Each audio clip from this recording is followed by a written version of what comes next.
Hello నమస్తే, నేను Ashok. YCP ఈరోజు ఆవిర్భావ సభని నిర్వహించుకుంటూ వచ్చింది. ఆవిర్భావానికి సంబంధించి వైసీపీ పార్టీ 15 ఏళ్ళు పూర్తి చేసుకున్నటువంటి నేపథ్యంలో జగన్మోహన్ రెడ్డి ఒక కీలక ప్రసంగాన్ని చేస్తూ వచ్చారు. ప్రజలకు సంబంధించిన అంశాలకు సంబంధించి వైసీపీ పార్టీ అధికారంలో ఉన్నా లేకపోయినా పోరాటం చేస్తుందంటూ కూడా ఆయన మాట్లాడుతూ వచ్చారు. అలాగే ప్రభుత్వానికి సంబంధించినటువంటి ఏ అంశాలున్నా కూడా వైసీపీ పోరాటం ఆగదు అంటూ కూడా జగన్మోహన్ రెడ్డి చెప్తూ వచ్చారు. వైసీపీ పార్టీ ప్రారంభించినటువంటి దగ్గర నుంచి ఈ రోజు వరకు కూడా తనతో పాటు ఉన్నటువంటి కార్యకర్తలకు, అభిమానులకు, నాయకులకు జగన్మోహన్ రెడ్డి అభివందనం చేస్తూ వచ్చారు. వాళ్ళందరికీ కూడా జగన్మోహన్ రెడ్డి కృతజ్ఞతలు చెప్తూ వచ్చారు. సో ఈ అంశాలకు సంబంధించి చూసుకుంటూ వచ్చినప్పుడు ఈ నెల ప్రస్థానానికి సంబంధించి వైసీపీ పార్టీ ఎన్నో విజయాలను సాధించుకుంది, ఎన్నో ఓటములను కూడా ఎదుర్కొంటూ వచ్చింది. ఈ అంశాలన్నీ ఎలా ఉండబోతున్నాయి, రాబోయే రోజుల్లో వైసీపీకి సంబంధించిన ప్రస్తావన ఎలా ఉండబోతుంది, ఈ అంశాలన్నింటికి సంబంధించి ఇంటర్వ్యూలో మాట్లాడదాం. ఇంటర్వ్యూలో నాతో పాటు పార్టిసిపేట్ చేస్తున్నారు ఇంద్రనీల్ రెడ్డి గారు. ఇంద్రనీల్ గారు నమస్తే. నమస్తే సార్. సో వైసీపీకి సంబంధించిన ప్రస్తావనాన్ని మనం ఇన్ని సంవత్సరాలుగా చూస్తూ వచ్చాము. 7 సంవత్సరాల తర్వాత అధికారంలోకి వచ్చారు, 5 ఏళ్ల పాటు అధికారాన్ని కొనసాగించారు, మళ్ళీ ఓడిపోయారు. సో ప్రస్తావనని చూసి వచ్చినప్పుడు జగన్మోహన్ రెడ్డి వైసీపీ పార్టీ ఆవిర్భావానికి సంబంధించి ఈరోజు మాట్లాడినటువంటి మాటలైనా, ఆ పార్టీకి సంబంధించిన ప్రస్తావన శైలైనా ఏం చెప్తారు మీరు? చాలా గొప్పగా చెప్పాలి సార్. వైఎస్ఆర్సీపీ ఆవిర్భావం అనేది ఒక మాట కోసమో లేదు తన తండ్రి ఆశయ సాధన కోసమో ప్రారంభించబడింది. అలాగే ప్రారంభించినప్పటి నుంచి ఇప్పుడు 15 సంవత్సరాలు కంప్లీట్ అయ్యి 16వ సంవత్సరంలోకి ఎంటర్ అయ్యారు అనేది 16 ఏళ్ల ప్రస్థానంగా చూస్తున్నాం. కానీ ఏ రోజన్నా జగన్మోహన్ రెడ్డి గారు తను ఇచ్చిన మాట మీద నిలబడ్డారా లేదా, లేదు ఏమైనా ఇచ్చిన హామీలని ఎగ్గొట్టే ప్రయత్నాలు ఏమైనా చేశారా? మేబీ 1 or 2% ఆఫ్ హామీలను ఏంటంటే సాధ్యాలను చూసిన తర్వాత చేయలేకపోయి ఉండొచ్చు. కానీ ఉద్దేశపూర్వకంగా కేవలం ఎలక్షన్ గెలవటానికి మాత్రమే హామీలు ఇవ్వటం, ఎలక్షన్ గెలిచిన తర్వాత అంటే ప్రజలను అమాయకులుగానో లేదు వాళ్ళు అలాగే ప్రలోభపడతారు, చెయ్యకపోయినా పర్లేదు అనే విధంగా వాళ్ళని మోసగించటం, అలాంటి సందర్భాలు ఎక్కడా కూడా చూడలేదు. తను చెయ్యగలిగేదే చెప్తారు, చెప్పిందే చేస్తారు. ఆ మార్పు, ఆ క్రెడిబిలిటీ మెయింటైన్ చేయగలగడం చాలా కష్టం. అలాంటి క్రెడిబిలిటీని 15 సంవత్సరాలు కాపాడుకొని ఈ రోజున కానీ మీరు ప్రధానంగా మీరు చూసుకుంటే వైఎస్ఆర్సీపీకి ఓటు వేసిన ఓటర్స్ లో అవ్వచ్చు, లేదు వాళ్ళ హార్డ్ కోర్ కార్యకర్తలు అవ్వచ్చు, వీరిని మించి ప్రతిపక్షం అంటే వీళ్ళకి అపోనెంట్ అయినా కూటమి ప్రభుత్వానికి ఓటేసిన ప్రజలు సైతం నమ్మేది ఏంటంటే జగన్మోహన్ రెడ్డి చెప్తే చేస్తారు, చేసేదే చెప్తారు. సో అనేది వాళ్ళకు కూడా ఉంది. కాకపోతే ఇక్కడ ఆంధ్రప్రదేశ్ రాజకీయాలు ఏ స్థాయికి వెళ్ళిపోయినాయి ఏంటంటే కులాలు, ఎమోషన్స్ మీద ఓట్లు వేసే స్థాయికి వెళ్ళిపోయాం. కులాలకి ఎఫెక్షనేట్ అయిపోయి ఉంటాం. ఎమోషన్ అంటే ఎవరైతే ప్రలోభ పెడతారో వాళ్ళ ప్రలోభాలకు లొంగి ఎమోషన్కి లోనై ఓటేసే పరిస్థితికి వెళ్ళిపోయి ఉంటారు. ఒక చిన్న ఎగ్జాంపుల్ చూడండి. చాలా మంది ఏమంటారు, ఇప్పుడు అభివృద్ధి కార్యక్రమాలు, అభివృద్ధి చేసిన ప్రభుత్వాన్ని ఎన్నుకుంటా ఉంటారు. 17 ప్రాంతాల్లో అంటే 17 నియోజకవర్గాల్లో కొత్తగా మెడికల్ కాలేజీలు కట్టడాన్ని ప్రారంభించింది ఎవరు? జగన్మోహన్ రెడ్డి గారు, వైఎస్ఆర్సీపీ ప్రభుత్వం. మరి ఆ 17 నియోజకవర్గాలలోనైనా వైఎస్ఆర్సీపీని గెలిపించారా?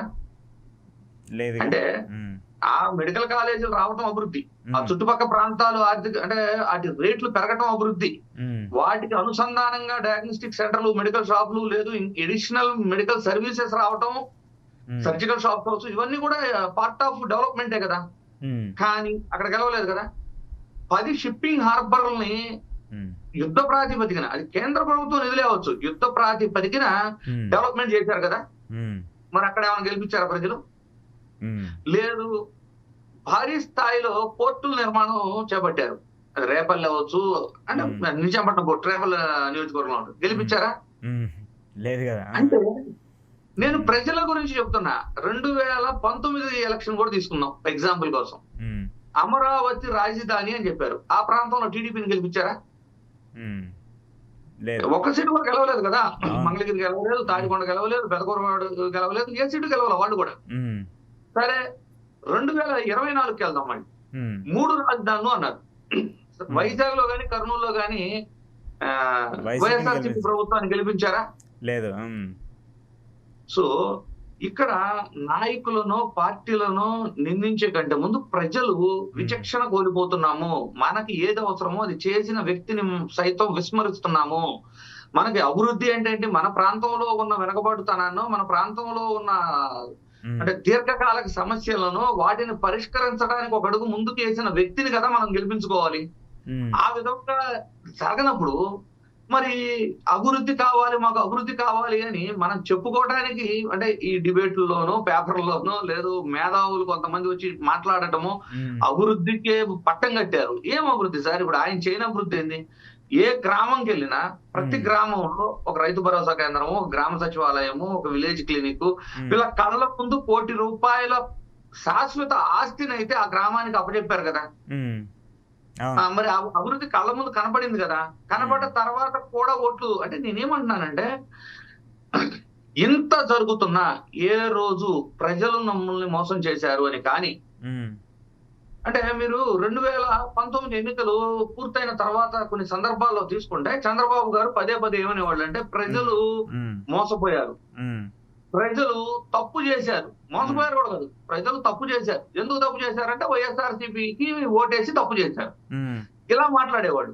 కానీ ఏ రోజన్నా ప్రజలు తప్పు చేశారని కానివ్వండి, మోసపోయారని కానివ్వండి, మోసం చేశారని కానివ్వండి, ఈ టైప్ ఆఫ్ మాట ఎప్పుడైనా జగన్మోహన్ రెడ్డి గారు మాట్లాడటం మనం ఎవరన్నా విన్నామా? డెఫినెట్లీ లేదు.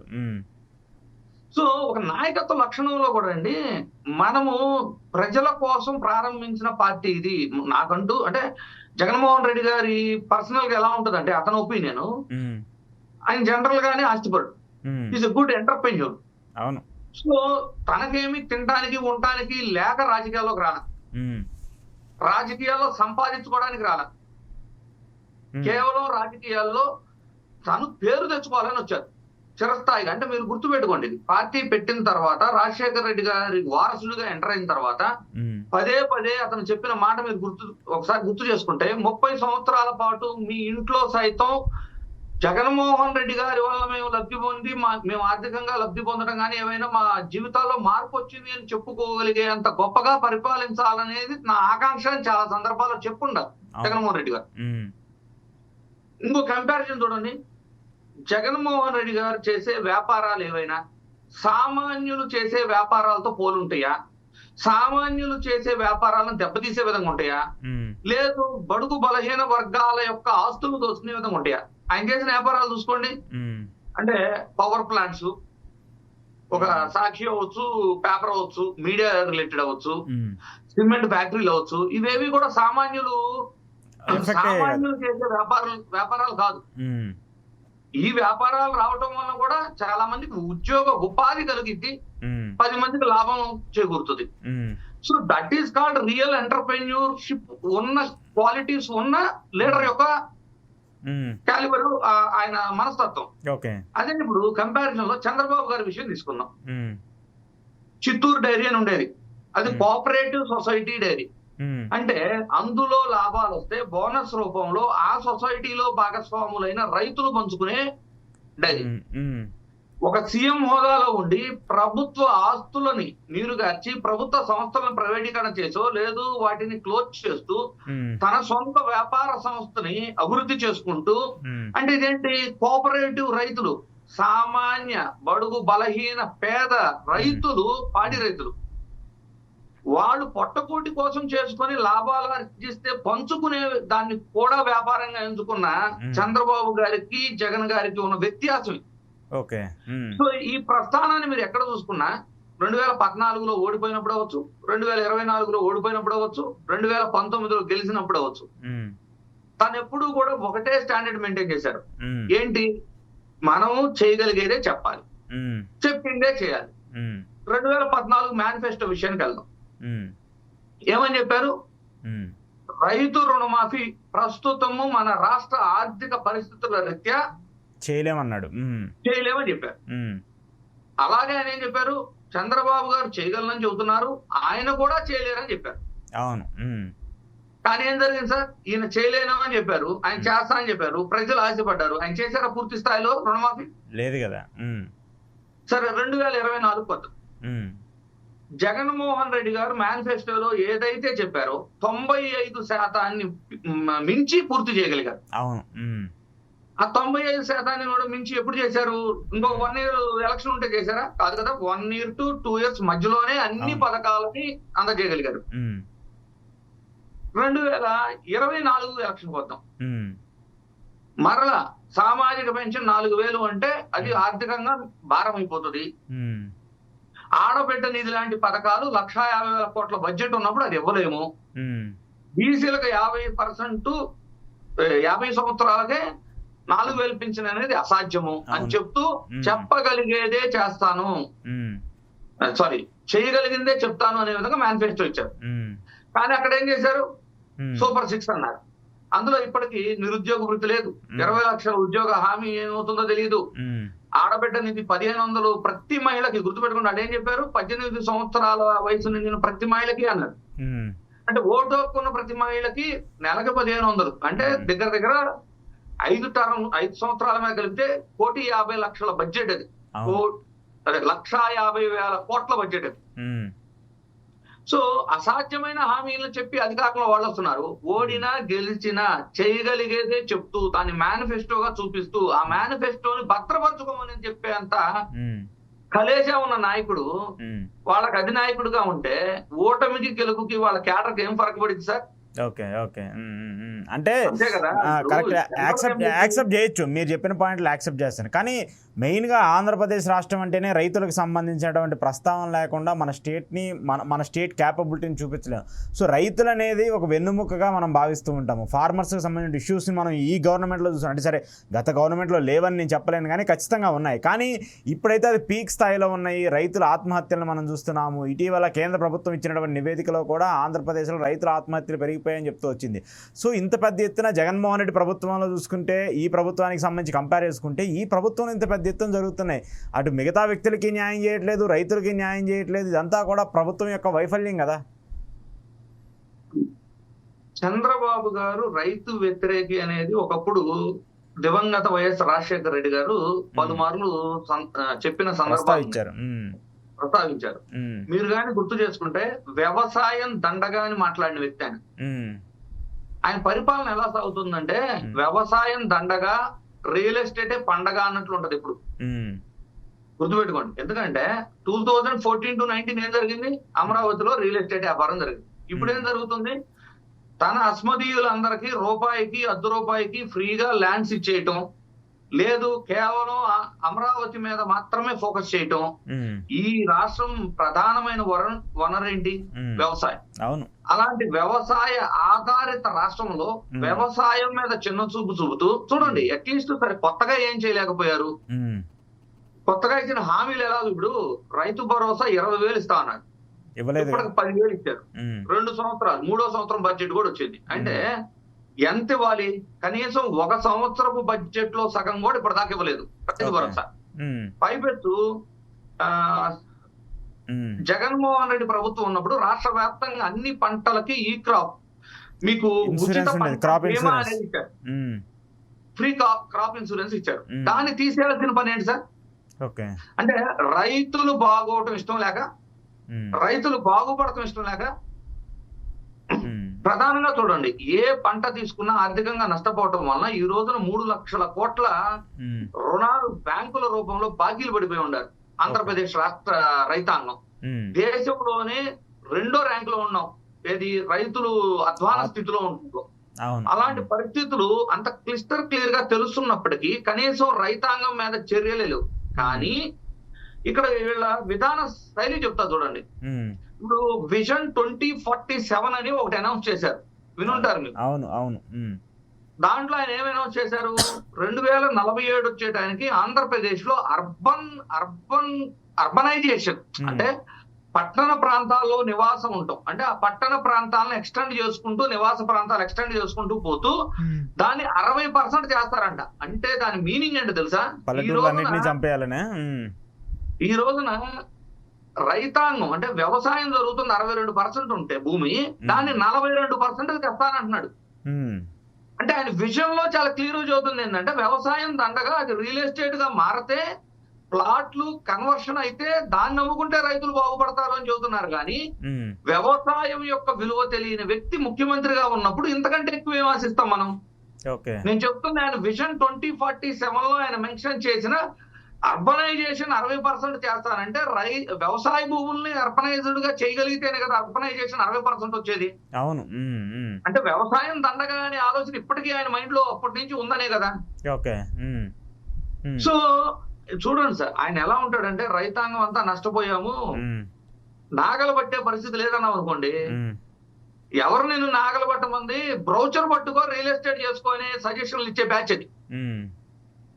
సో ఇప్పుడు రైతాంగం నష్టపోతేనే కదా దాన్ని మెల్లమెల్లగా అర్బన్ దగ్గర ఉన్న వాళ్ళంతా వ్యవసాయం మాని ఆ భూముల్ని రియల్ ఎస్టేట్ కింద మార్చుకొని అమ్ముకుంటూ రియల్ ఎస్టేట్ లోకి ఎంటర్ అవుతారు.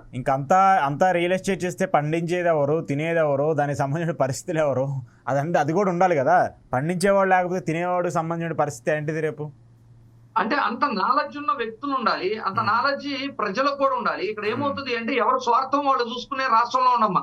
మీకు అందుకే స్టార్టింగ్ లో నేనేం చెప్పాను, అభివృద్ధి జరిగిందా మనకు అనవసరం, డెవలప్మెంట్ జరుగుతుందా మనకు అనవసరం, ఉచిత విద్య మళ్ళీ వస్తుందా మనకు అనవసరం, లేదు వైద్యం ఉచితంగా మన ఇంటికి వస్తుందా మనకు అనవసరం, ఏ డెవలప్మెంట్ జరుగుతుందా మనకెందుకు, మనకేమి లబ్ధి, మన భూమి అమ్ముకుంటే మనకు లాభం ఎక్కువ అవుతుందా, ఈ స్థాయికి వచ్చేసి వ్యవసాయ ఆధారిత రాష్ట్రంలో సైతం అర్బనైజేషన్ ధోరణిలో ముందుకెళ్తూ కేవలం రియల్ ఎస్టేట్ కే ప్రాధాన్యత ఇస్తున్నాం.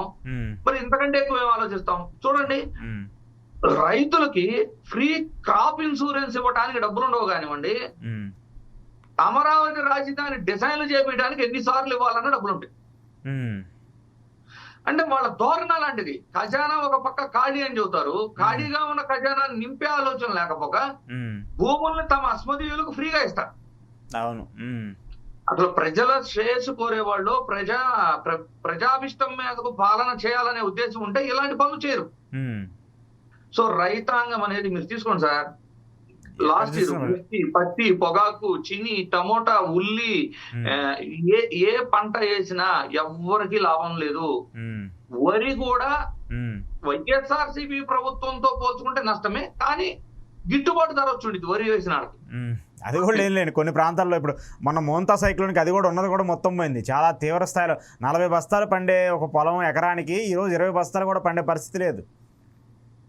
ఈ ఇయర్ చూసుకోండి, కనీసం లాస్ట్ ఇయర్ ఇన్ని ఇబ్బందులు పడ్డారే, వాళ్ళకి ఇన్పుట్ సబ్సిడీలు ఇద్దాము, లేదు కొన్ని అంటే విత్తన సప్లై ఫ్రీగా ఇద్దాం, ఏదన్నా ఆలోచన ఉందా? అసలు రైతుల గురించి కనీసం ఒక కమిటీ వేసి, అంటే చాలా క్లియర్ గా ఒక 200 మంది రైతుల పైన నియర్ బై 390 మంది రైతులు చనిపోయారు సార్ ఆత్మహత్యలు. అండ్ 2000 పైచిలకు రైతు కూలీలు ఆత్మహత్యలు చేసుకున్నారు. ఇంతలా జరుగుతుంటే రాష్ట్రం సుభిక్షంగా ఉంది, సూపర్ 6 అమలైపోయినవి, ప్రజలంతా ఆనందంలో ఉండారని పదే అసెంబ్లీలో నాటకాలు, స్పోర్ట్స్ ఆడుకుంటూ ఆహ్లాదంగా ఎంజాయ్ చేస్తున్న ప్రభుత్వాన్ని చూసి రైతుల ఘోష ఎవరికి తెలుస్తుంది? ఎవరైనా మాట్లాడినా అది ఒక అరణ్య ఘోషలా మిగిలిపోతుంది, ఎవరికి చెప్పుకోవాలి? అంటే అసలు రైతుల గురించి ఇంత నష్టం జరిగింది కదా, దీన్ని రికవర్ చేయటము, వాళ్ళకి ప్రాబ్లమ్స్ లేకుండా చేయడానికి ఒక కమిటీ వేయటము, వాళ్ళకి సాల్వ్ చేయటము ఏమి లేదు కదా. ఎన్నో ఏళ్లకలైన రాయలసీమ ప్రాంత వాసులకు సాగునీరు తెచ్చే ప్రాజెక్ట్ ను కూడా పక్క రాష్ట్ర ముఖ్యమంత్రి డైరెక్ట్ క్లెయిమ్ చేస్తున్నారు, నా కోసం పక్కనున్న చంద్రబాబు గారు ఆపేయమంటే ఆపేశారని.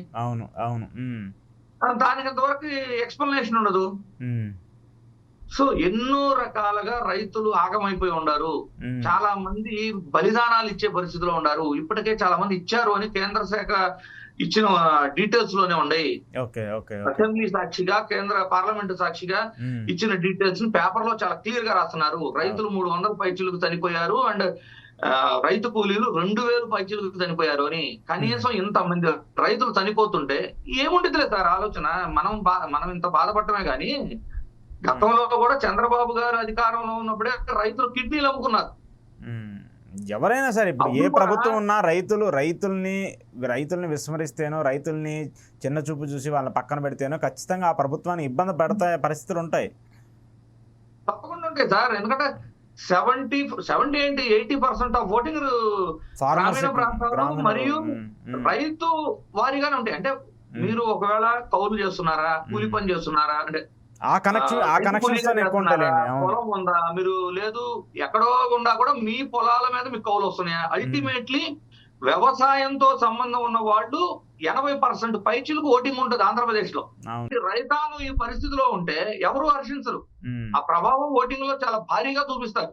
ఉమ్, ఇందాక చెప్తున్నాను చూడండి, గతంలో ఏమైంది, ఉమ్, రైతులు అప్పులు తీర్చుకోలేక కిడ్నీలు అమ్ముకుంటే ఉమ్, ఆ వ్యవస్థల కంటే మించి కిడ్నీలు అమ్ముకున్న రైతుల మీద కేసులు పెట్టారు అప్పట్లో కూడా చంద్రబాబు గారి ప్రభుత్వం. ఉమ్, ఉమ్, అంటే ఆ దయనీయ పరిస్థితులకు ఎందుకు తీసుకొచ్చాము అని ప్రభుత్వం విశ్లేషించుకోకుండా, ఉమ్, అంటే చూడండి సార్, రైతులో ఉన్న గొప్పతనం ఏంటంటే, ఉమ్, ఒక వ్యాపారం తీసుకున్నాం అనుకోండి, అప్పులు పాలైతే ఊరోజులు పారిపోతారు, ఉమ్, ఇంకో తోటకెళ్ళి జీవనం సాగిస్తారు, సంపాదించగలిగితే తెచ్చి మళ్ళీ ఇస్తారు. ఉమ్. రైతు అవసరమైతే పొలం అమ్ముతాడు, అది లేకపోతే ప్రాణం ఇచ్చు అక్కడే అక్కడే ఉండి అక్కడే చేయాలనుకుంటాడు. వ్యవసాయం అవును. పొందిన ఉమ్, రైతుని దేశంలో చూడలేం మనం. ఉమ్, అలాంటి రైతుల మీద కూడా కేసులు పెట్టడం, కొట్టించడాలు ఎన్నో సార్లు చూసాం ఇలాంటివన్నీ. అవును. సో అంతటి అంటే వ్యవసాయం దండగా అనే ఉద్దేశం పదే పదే తన బ్రెయిన్ లో అంత స్ట్రాంగ్ గా ఫీడ్ అయిపోయిన తర్వాత ఉమ్. రైతులకి ఈ ప్రభుత్వంలో మేలు జరిగిద్ది అని ఆలోచించడమే తప్పుగా మారింది. ఓకే, ఓకే, ఓకే, సరే. ఇంకొక అంశం సార్, ఈ ఇష్యూకి సంబంధించి కంటిన్యూ చేసే ముందు జగన్మోహన్ రెడ్డికి సంబంధించినటువంటి అంటే కూటమి ప్రభుత్వం ఇక్కడ అధికారంలో ఉంది, ఆ కూటమిలో బీజేపీ ఉంది, అయినప్పటికీ కూడా జగన్మోహన్ రెడ్డి ఇన్ఫ్లుయెన్స్ చేస్తున్నాడు అనేటువంటి ఒక చర్చ కనిపిస్తుంది. ఇటీవల మనం చూసాము, ఐఏఎస్ అధికారులకు సంబంధించినటువంటి ఒక చర్చను చూసాము, వాళ్ళందరూ కూడా సీక్రెట్గా మీటింగ్ అవుతూ వచ్చారు, అదంతా కూడా జగన్మోహన్ రెడ్డికి సంబంధించి ఒక రాయబారి చేశారని చెప్తున్నారు. మొన్న సంబంధించి ఏదైతే స్పీకర్కి సంబంధించినటువంటి అవిశ్వాస తీర్మానం మీద కూడా ఎన్డీఏ కూటమికి సంబంధించి ఇక్కడ వైసీపీ మద్దతు ఇస్తూ ఉంది, దానికి బీజేపీ కూడా కృతజ్ఞత తెలుపుతూ వచ్చింది. సో జగన్మోహన్ రెడ్డి అధికారంలో లేకపోయినా కూడా చాలా వ్యవస్థల్ని, కేంద్ర ప్రభుత్వానికి సంబంధించిన అంశాలని, వీటన్నిటిని కూడా మేనేజ్ చేస్తున్నాడా అనేది ఒక చర్చ. మీరు కానీ గతాన్ని కూడా ఒకసారి విశ్లేషించుకోవాలి. వైఎస్ఆర్సీపీ అధికారంలో ఉన్నా లేకపోయినా ఒక పార్టీకి అంటూ కొన్ని సిద్ధాంతాలు ఉంటాయి. ఓకే. వైఎస్ఆర్సీపీ దీని గురించి చాలా క్లియర్ గా గతంలోనూ ఎక్స్ప్లెనేషన్ ఇచ్చింది. ఏమని అంటే, అధికారంలో ఉన్నా లేకపోయినా కొన్ని పదవులు అంటే రాజ్యాంగబద్ధంగా ఉంటాయి, ప్రత్యక్ష రాజకీయాలకి సంబంధం లేని కొన్ని పదవులు, అంటే రాష్ట్రపతి, ఉపరాష్ట్రపతి, గవర్నరు, ఆర్బీఐ ఇలాంటి లాంటి వాళ్ళు అవ్వచ్చు, బీసీ లాంటి వాళ్ళు అవ్వచ్చు, యూనివర్సిటీలు ఇలాంటివి ఉంటాయి కొన్ని పదవులు. అవి రాజ్యాంగాలకు రాజకీయాలకు అతీతంగా ఉండే పదవులు. అలాంటి పదవులని అలంకరించాల్సిన వ్యక్తికి ఏకగ్రీవకంగా ఆడ కూర్చోబెట్టడం అనేది అన్ని పార్టీలు ఇచ్చే గౌరవం. అలాంటి సందర్భాలలో అధికారంలో ఉన్న ప్రభుత్వానికి మెజారిటీ కాని ఉంటే గెలవబోయేది ఆ వ్యక్తే కాబట్టి అతను ఏకగ్రీవకంగా ఎన్నుకోవటం వల్ల అతను కూడా నిష్పక్షపాతంగా నిర్ణయాలు తీసుకుంటారు, విచక్షణాధికారాన్ని కరెక్ట్ గా వాడతారు.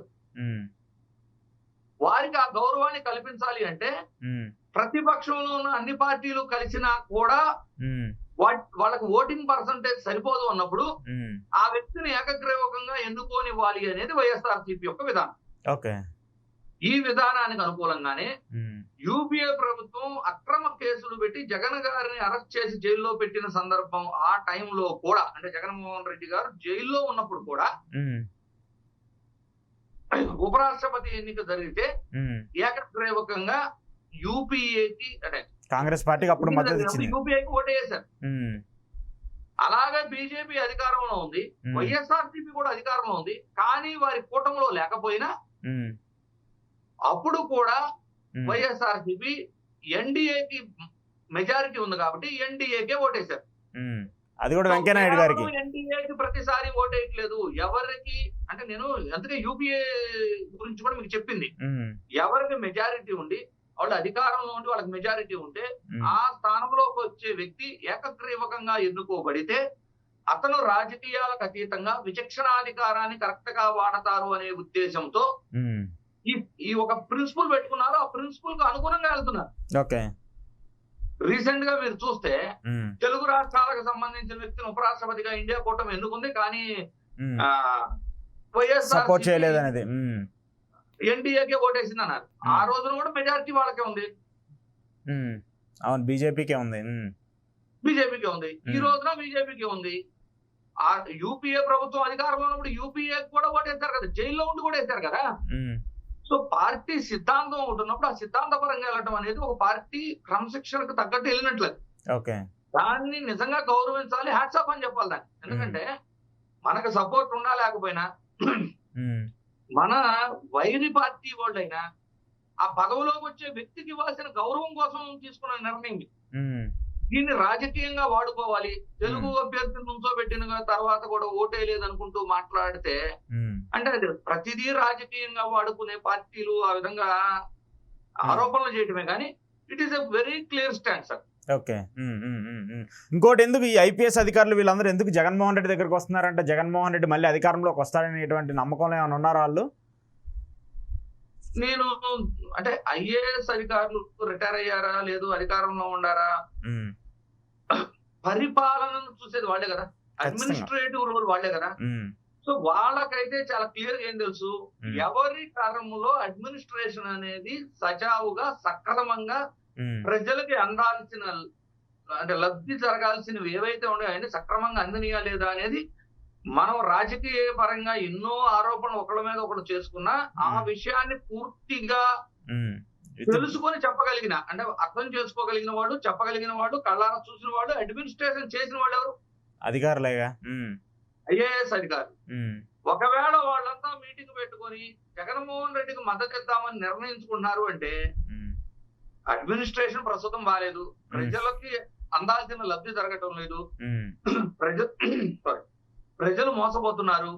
పైపెత్తు వీటన్నిటిలో ఆ తప్పులో ఈ అధికారులు భాగం అవ్వాల్సి వస్తుంది అని బాధతో కూడా కలిసి ఉండొచ్చు కదా. ఓకే,